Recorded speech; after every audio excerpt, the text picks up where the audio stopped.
ఈరోజు బీహార్లో నితీష్ కుమార్ ప్రమాణ స్వీకార కార్యక్రమం అయితే జరుగుతుంది. ఆల్రెడీ జరిగిపోయింది.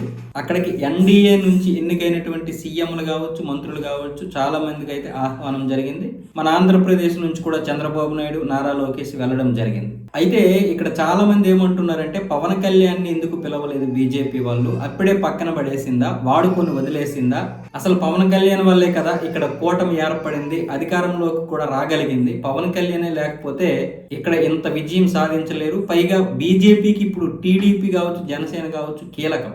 100% స్ట్రైక్ రేట్తో విజయం సాధించినటువంటి పవన్ కళ్యాణ్ వాడుకొని వదిలేసిందని ఇప్పుడు చాలా మంది లోకల్లో ఉన్నటువంటి న్యూస్ ఛానల్ కూడా వండి వారుస్తున్నాయి. ముఖ్యంగా ఆ చెత్త పనికిరాని ఛానళ్ళు కూడా ఆ విధంగానే. అంటే చెత్తని ఎందుకన్నానంటే ఎవరైనా వారి అభిప్రాయం చెప్పడం తప్పు కాదు, కానీ ఏం జరిగిందో తెలియకుండా జాతీయ న్యూస్ పేపర్ కాకపోయినా మామూలుగా ఒక న్యూస్ కదా, తెలుగు అంటే 10 కోట్ల మంది, ఒక 10 కోట్ల మంది ఉన్నటువంటి తెలుగు రాష్ట్రాల్లో నడుస్తున్నటువంటి అలాంటి న్యూస్ పత్రికలు కూడా ఇష్టం వచ్చినట్లుగా రాయడం అనేది, అంటే చిన్నపిల్లలు ఎవడో మామూలు వాడు పనికిరాని వాడు చెప్పినట్లుగా చెప్పేస్తుంటే రాసేస్తుంటే అలాగా.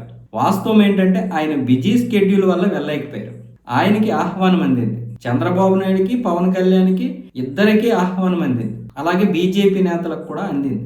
అయితే ఇక్కడ ఏంటంటే ఈ యొక్క బిజీ స్కెడ్యూల్ వల్ల నేను రాలేను, ఇక్కడ ఇంకా నాకు సమయం సరిపోవడం లేదు, ఇప్పటికే నేను సినిమా షూటింగ్లకు కూడా వెళ్ళలేకపోతున్నాను, దయచేసి నేను రాలేకపోతున్నందుకు నన్ను మన్నించండి అని బీజేపీ ఇన్ఛార్జికి నడ్డా గారికి ముందే చెప్పడం జరిగింది.